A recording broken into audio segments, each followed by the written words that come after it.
अरे कब सलवार कब साड़ी ला सराता,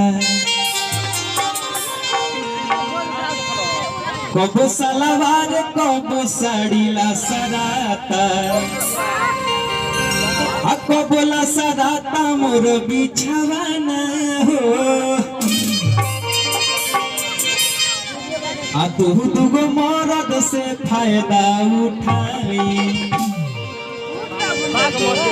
भइल चैतवे में गवाना हो।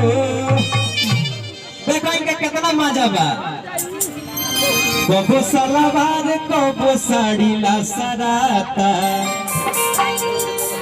कबो ला सराता इनकर बिछावाना हो। दुगो मरद से फायदा उठावेली भइल चैतवे में गवाना हो। आवेला मजा आवेला मजा भरे में पाजा, हो जाला गलती नदानी में तो देवरा चटनी चटावे तलानी में। जब जले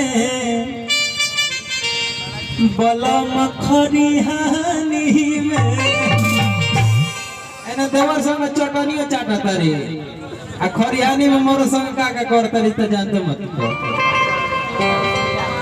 आवेला मजा भरे में पाजा,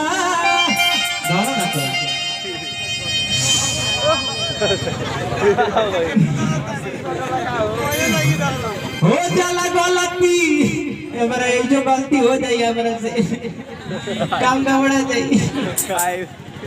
हमारा हाउ बीमारी हो लिको फीको वाला गड़बड़ा जाए काम। आवेला मजा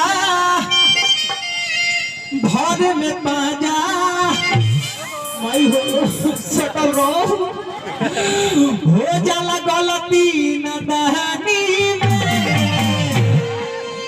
तो देवरा चटनी देवरा चटनी चटावे तलानी।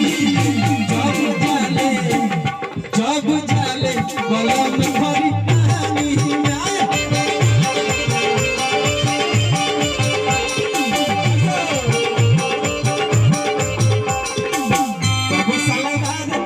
साड़ी ला सराता, कबो ला सराता मोर बिछावाना हो। दुगो मरद से फायदा उठाई भइल चैतवे में गवाना हो।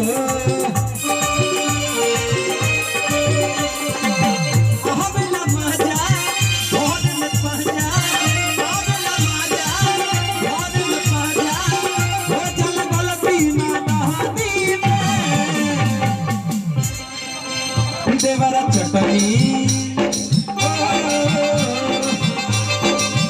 देवरा चटनी मेरे फोटो को सीने से चिपका ले सया।